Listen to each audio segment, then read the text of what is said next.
The fog hadn't lifted yet over Pisa, Italy, when Second Lieutenant Robert "Bob" Hoover pulled on his leather flight jacket in the pre-dawn cold of March 1944. The air smelled of aviation fuel, damp canvas, and burnt coffee from the mess tent. Around him, the 52nd Fighter Group was stirring to life, mechanics cursing at stubborn engines, pilots smoking their first cigarettes, ground crews rolling out the Republic P-47 Thunderbolts from their revetments like gray steel beasts being dragged into the arena. Hoover was 21 years old, lean, with sharp eyes that moved constantly, assessing, calculating. He'd been flying combat missions for 3 months now, escorting bombers deep into German-held territory, strafing supply lines, dueling with Messerschmitts over the jagged spine of the Apennines. He was good, better than good, but he knew that in this war, skill only bought you time. Luck determined whether you'd use it. Today's mission was tactical reconnaissance and ground attack. Intelligence reported German supply convoys moving through the Pi Valley, trying to reinforce positions before the Allied spring offensive. Simple enough. Find them, hit them, get home for lunch.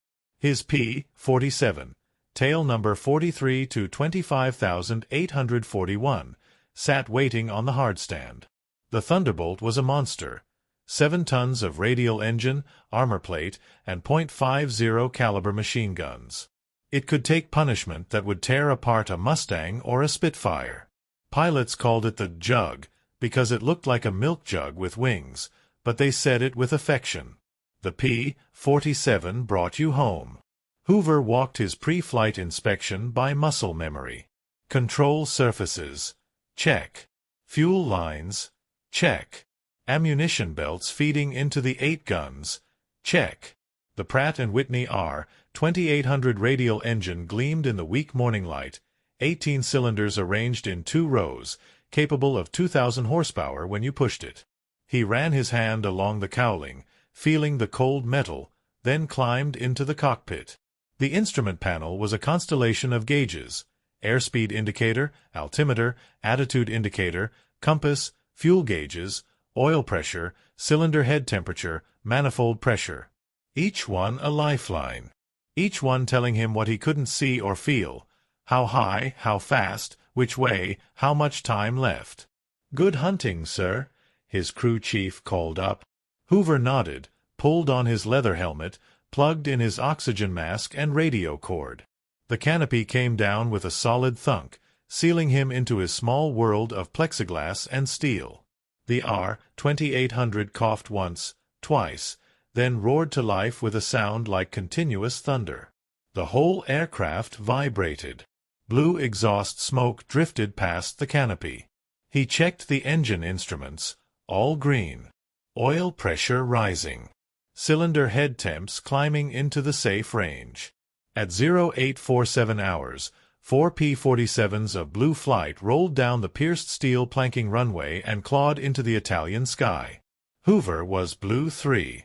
They formed up at 8,000 feet and turned northeast, toward the Pi Valley, toward German territory, toward whatever the morning would bring. None of them knew that in 2 hours, one of those pilots would be flying a destroyed aircraft over the highest mountains in Europe with nothing but instinct and prayer to guide him. The war was about to test Bob Hoover in ways he'd never imagined. They found the convoy at 1,013 hours, crawling like olive-drab beetles along a dirt road 20 miles south of Medina. 6 trucks, 2 half-tracks, maybe 100 German soldiers about to have the worst day of their lives. Blue leader's voice crackled over the radio. "Blue flight, line astern, we're going in hot. Watch for flak."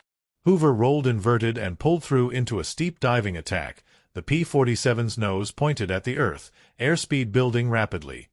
250 knots, 300, 350. The world narrowed to a tunnel: sky, ground, target. His thumb found the gun trigger on the control stick. The Germans saw them coming. Soldiers scattered like ants. A quad-mounted 20mm flak gun swiveled toward the diving Thunderbolts, its barrels tracking up. Blue leader opened fire first, 8.50 calibers ripping through the lead truck in a shower of sparks and smoke. The vehicle exploded, lifting off its wheels. Hoover lined up the second truck, pressed the trigger, felt the entire aircraft shudder as 48 rounds per second of armor-piercing incendiary ammunition poured from his wings. The truck disintegrated.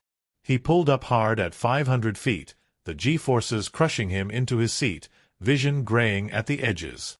Behind him, the convoy was a chaos of flame and black smoke. Too easy. That's when the flak gun found him. The first 20mm shell hit his right wing root with a metallic bang that he felt through the control stick. Red warning lights flickered on the instrument panel. The second shell punched through the engine cowling, and suddenly the R-2800's thunder became a grinding scream. White smoke poured from the cowling seams. Oil pressure dropping. Cylinder head temperature spiking into the red. Blue 3 taking hits. Hoover transmitted, fighting to keep the aircraft level. Engines hit. The third shell hit the cockpit. It came through the left side of the instrument panel in a flash of light and flying metal. The plexiglass windscreen starred with cracks. Something hot sliced across Hoover's left arm. He looked down and saw blood soaking through his flight suit, though he couldn't feel pain yet, just a weird coldness. But that didn't matter. What mattered was the instrument panel. The altimeter was gone, just a jagged hole where it had been. The airspeed indicator's needle spun uselessly. The pitot tube probably shot away. The attitude indicator tumbled drunkenly, its gyroscope destroyed. The compass card was shattered. Fuel gauges flickered and died. The radio crackled once and went silent, the transmitter destroyed. In 5 seconds, the shell had transformed his sophisticated fighter aircraft into a 15,000-pound blind man stumbling through the sky. The engine was dying. The oil pressure gauge, one of the few instruments still working, showed 0. The cylinders were tearing themselves apart without lubrication. Thick black smoke now, not white. The Thunderbolt was vibrating so badly his vision blurred. Hoover looked out the shattered windscreen. His wingman had pulled ahead, unaware of his situation with the radio dead. The convoy was a mile behind, still burning. And ahead, to the north, rising from the horizon like a white wall that stretched from earth to heaven, were the Alps. The Swiss Alps. The highest mountains in Europe. Peaks reaching 12,000, 13,000, 14,000 feet. A maze of valleys, glaciers, and stone walls where the winds did things that could tear an aircraft apart. And he had to cross them. He had no altimeter to tell him how high he was. No airspeed indicator to tell him if he was fast enough to climb or slow enough to land. No attitude indicator to tell him if he was level or diving when he entered clouds. No compass to tell him which direction was home. No radio to call for help. The engine was failing. Every second, the vibration worsened. One of the 18 cylinders had probably already seized. Soon another would go, then another, and then the whole engine would freeze solid and he'd be gliding a 7-ton brick toward the ground. He could bail out. Pull the canopy release, roll inverted, fall clear, pull the ripcord. Spend the rest of the war in a German POW camp, if he was lucky. If he wasn't lucky, if he was too low, or his parachute got tangled, or he landed in front of the troops he'd just strafed, then he'd be dead in minutes. Or he could try to fly this dying blind aircraft over the Alps and back to friendly territory. Bob Hoover's hands tightened on the control stick. His jaw set. He'd been told the P-47 could take punishment. Time to find out if that reputation was real. He pointed the smoking nose at the mountains and pushed the throttle forward, coaxing every last ounce of power from the disintegrating engine. The peaks rose ahead like white fangs waiting to devour him. The engine died completely over Lake Como. One moment there was noise, grinding, screaming, wrong noise, but noise, and then suddenly just the whistle of wind over the battered airframe and the creaking of overstressed metal. The propeller windmilled uselessly in the slipstream, a 3-bladed fan with no power behind it. Hoover was gliding now. A 7-ton glider with the aerodynamic efficiency of a safe. The P-47 could glide, but not well, and not far. He had minutes, maybe less, before he'd be walking on whatever was beneath him, and what was beneath him was the worst terrain in Europe for a forced landing. He could see the mountains clearly now, achingly beautiful and absolutely lethal. The peaks were brilliant white against blue sky, their faces streaked with dark rock where the slopes were too steep for snow to cling. Between them, valleys plunged into shadow, narrow as knife cuts. The winds that swirled through those valleys did impossible things. Updrafts that could flip an aircraft inverted, downdrafts that could slam you into the ground, turbulence that could shake your wings off. And he had to navigate through them without instruments. His eyes moved constantly, reading the sky the way his grandfather had read rivers in Tennessee. The way clouds moved told him wind direction. The way snow blew off peaks told him where the worst turbulence waited. The angle of sunlight on valley walls told him which directions led north, toward home, toward the Allied lines in northern Italy and southern France. But none of that told him how high he was. That was the killer. In the mountains, altitude was life. Too low and you'd fly into a ridgeline before you saw it. Too high and you'd waste precious altitude you couldn't get back. The passes between peaks had specific minimum altitudes, 12,000 feet for some, 13,000 for others. But he had no altimeter. He had only his eyes and his judgment, and if he judged wrong, he'd auger into a mountainside at 200 miles per hour. He aimed for a valley that looked like it ran generally north. The P-47 descended in silence, the wind noise rising and falling as he passed through different air currents. His left arm throbbed now, the shock wearing off, the pain arriving. Blood had soaked through his sleeve and was dripping onto the cockpit floor, but he couldn't spare attention for it. The valley walls closed in on both sides, rock and snow and pine forests far below. He could see individual trees now. Too low. Way too low. But there was no way to climb without power, so he just had to trust that the valley would open up before it killed him. A crosswind hit him hard, the P-47 banking 20 degrees before he could correct. The mountain turbulence was here. The aircraft bucked and shuddered, dropping 50 feet in a second, then rising again as it hit an updraft. His head cracked against the canopy. The harness straps bit into his shoulders. Through the shattered windscreen, he saw the valley fork ahead.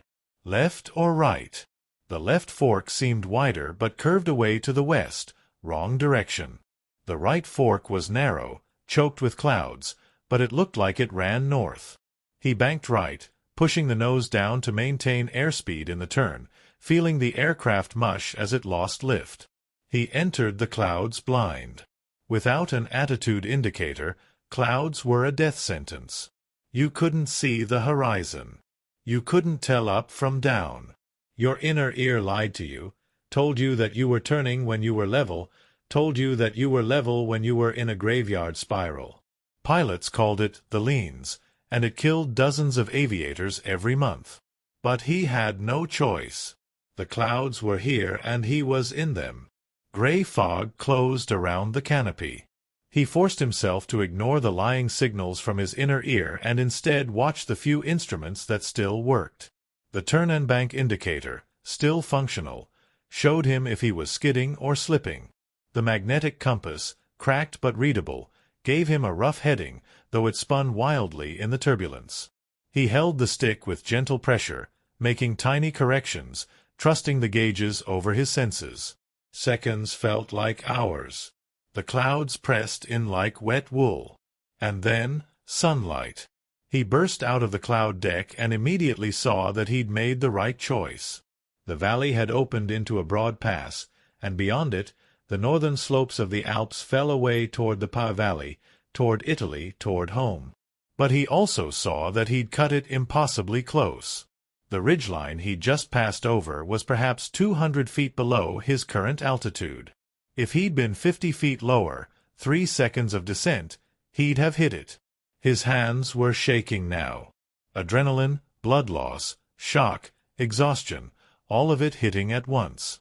But he wasn't done yet. He was over the mountains but still miles from Allied territory, still gliding a dead aircraft, still bleeding into his flight suit. He could see the Pa Valley spreading out below, a patchwork of fields and roads and small towns. German-occupied territory. He needed to glide another 10 miles, maybe 15, to reach the front lines. The P-47 was sinking steadily. He banked gently, trying to stretch his glide, looking for roads, fields, anything flat enough to put down on. His altitude was maybe 7,000 feet, he guessed, because he still had no altimeter. At the Thunderbolt's glide ratio, that gave him 7 or 8 miles. Not enough. He looked at the engine controls. The throttle was uselessly forward. The mixture control was useless. The propeller control was useless. But there was one more option, one desperate trick that might give him a few more seconds of power. The engine restart procedure. If there was any fuel left in the lines, any compression left in the cylinders, he might be able to windmill start the engine. It would only run for seconds before seizing completely, but seconds might be enough. He reached for the ignition switch, flipped it to both, and hit the starter. The engine turned over once, twice, 3 times, each revolution slower than the last, the damaged cylinders grinding against each other. Then, with a cough that Bob Hoover felt through his boots, the R-2800 caught. It didn't roar back to life. It wheezed, banged, rattled like a bucket of bolts, spewing black smoke that obscured his view. But it was running. Sort of. And it was giving him power. Not much, maybe 30% of normal, but enough to arrest his descent, enough to stretch his glide, enough to buy him 5 more miles. The engine screamed its death scream. Metal tore. Something inside the cowling exploded. But it kept turning, kept delivering power for 10 seconds, 15, 20. And then it locked up completely with a sound like a car crash, and he was gliding again. But those 20 seconds had made the difference. Ahead, through the smoke and the cracked windscreen, he could see a small airfield, a grass strip with a windsock and some tents. Allied? German? He couldn't tell and didn't care. He had no altitude left, no options left, no time left. He was landing. No. Bob Hoover lined up on what he hoped was a runway, though from his descending angle it looked more like a greenish blur somewhere between the smoke and the ground and the gray fog creeping into the edges of his vision. His left arm had gone numb. That was probably bad. The blood pooling in his boot was definitely bad. But his right hand still worked, and that hand held the control stick, and that stick was the only thing between him and a smoking crater. No flaps, the hydraulics were shot. No landing gear, he'd never lowered it, and now there was no time. A belly landing, then. The P-47 could take it. The P-47 could take anything. That's what they'd told him. Time to find out if anything included what he was about to do to it. The ground rushed up, faster than he expected. Too fast. He pulled back on the stick, bleeding off speed, feeling the aircraft shudder on the edge of stall. The grass strip was closer now. He could see tire tracks, could see men running, could see a jeep swerving off to the side as his shadow swept over them. 50 feet. 40. 30. The P-47 dropped the last 20 feet like a stone. The impact was a bomb going off. The belly scraped into earth with a shriek of tortured metal, the aircraft bouncing once, slamming back down, sliding forward in a shower of sparks and torn grass. The windscreen shattered completely, spraying plexiglass into the cockpit. Something snapped in the fuselage with a sound like a rifle shot. The right wing hit a dirt berm and folded upward at an angle that wings were never meant to fold. But the P-47 held together. It slid 300 feet and stopped, lying crumpled in the grass like a broken bird, fuel dripping from ruptured tanks, smoke pouring from 100 holes, the engine a twisted ruin barely recognizable as machinery. Bob Hoover sat in the cockpit, hands still on the controls, unable to quite believe he was stationary. The sudden silence was deafening. No engine. No wind. Just his own ragged breathing inside the oxygen mask and the drip, drip, drip of something leaking. The canopy was jammed. He hit it with his shoulder once, twice, pain screaming through his left arm, and on the third hit it broke free and slid back. Fresh air rushed in, cool and impossibly sweet. He fumbled with the harness buckle, got it undone, tried to stand. His legs didn't work right. He half climbed, half fell out of the cockpit, landing on his hands and knees in the grass. The world tilted. He blinked, trying to focus. Voices. American voices. Hands grabbing him, lifting him. A medic's face swam into view, young, scared-looking. "Sir, can you hear me? Sir, stay with us." "Where?" Hoover's voice was a croak. "Where am I?" "Forward airstrip, 3rd Army Sector," the medic said, already cutting away his flight suit sleeve, exposing the ragged wound. "Sir, you're about 2 miles behind friendly lines." "You made it." "Jesus Christ, you made it." Behind friendly lines. He'd cleared the mountains. He'd crossed on instruments that didn't exist, navigated by pure instinct through terrain that should have killed him 10 times over. He'd flown a destroyed aircraft over the Alps with no altimeter, no airspeed indicator, no attitude indicator, no compass worth trusting, and a dying engine that had given him its last breath exactly when he needed it. More men arrived. An officer, Captain's bars, crouched beside him, looking at the smoking P-47, then back at Hoover. "Son, I need you to tell me what happened." Hoover tried to organize his thoughts. The convoy. The flak. The shell through the cockpit. The mountains. The clouds. The impossible glide. Took damage over the Pa Valley, he managed. Lost instruments. Engine failed over the mountains. Couldn't bail out, too low. He paused, breathing hard. "So I flew it home." The captain stared at him. "You crossed the Alps with no instruments?" "In that." He gestured at the wreckage. Hoover followed his gaze. From the ground, the damage looked even worse than it had felt. The entire instrument panel was a shredded ruin. Holes peppered the fuselage. The wings were bent. The engine looked like someone had attacked it with a sledgehammer. Fuel and oil mixed in puddles beneath the aircraft. It was a miracle it had flown at all, let alone flown for another hour after being hit. "Yes, sir," Hoover said simply. The medics loaded him onto a stretcher. As they carried him toward the waiting ambulance, he turned his head to look back at his P-47 one last time. Tail number 43 to 25,841. It had brought him home, just like they'd promised it would. It had taken everything the Germans could throw at it, lost every instrument that mattered, lost its engine, lost its right to fly, and it had still brought him home. They'd scrap it, he knew. The damage was too severe for repair. But he'd never forget it.